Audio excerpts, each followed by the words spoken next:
Le 9 avril, ce ne sera pas un simple quart de finale de Ligue des Champions, ce sera une guerre. Le Paris Saint-Germain va recevoir Aston Villa dans un match à très haute intensité.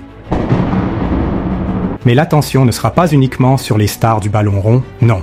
Tous les regards seront braqués sur un seul homme, Emiliano Martinez.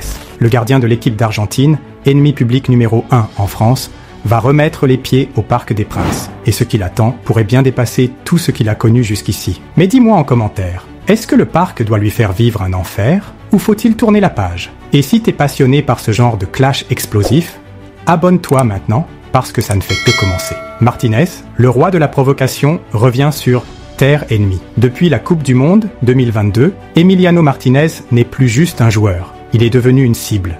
Son comportement après la finale contre la France, ses provocations sur Kylian Mbappé, ses gestes indécents, ont déclenché une haine nationale. Et ce n'était pas juste de la frustration, c'était de la trahison ressentie par des millions de supporters français. Monaco, en janvier, sifflé sans relâche. Lille en avril, un enfer à chaque touche de balle. Et maintenant, le Parc des Princes, le cœur de la fierté parisienne. Autant dire que le cocktail va être explosif. À Lille, j'ai jamais été autant insulté de ma vie. On va m'insulter, ça va libérer mes coéquipiers, a-t-il déclaré froidement, presque avec provocation. Les ultras du PSG n'oublient rien. Et pour eux, ce match n'a rien d'un quart de finale classique. C'est personnel. Martinez ne va pas juste affronter le PSG, il va affronter tout un peuple. Prépare-toi à entendre des sifflets dès son échauffement.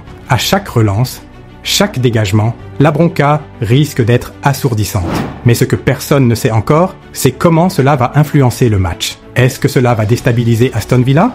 Ou au contraire, est-ce que Martinez va transformer la haine en force mentale? Car attention, Martinez est peut-être un provocateur, mais c'est aussi un compétiteur redoutable. Ce genre de contexte bouillant, il en raffole. Il l'a prouvé en finale de Coupe du Monde. Il adore être le méchant. Il se nourrit de la haine. Et c'est là que tout peut basculer. Soit Paris transforme cette hostilité en carburant pour dominer le match, soit le feu se retourne contre eux et Aston Villa en profite. Le match de l'honneur pour le PSG? Pour Paris, ce match a une portée bien plus grande qu'un simple quart de finale.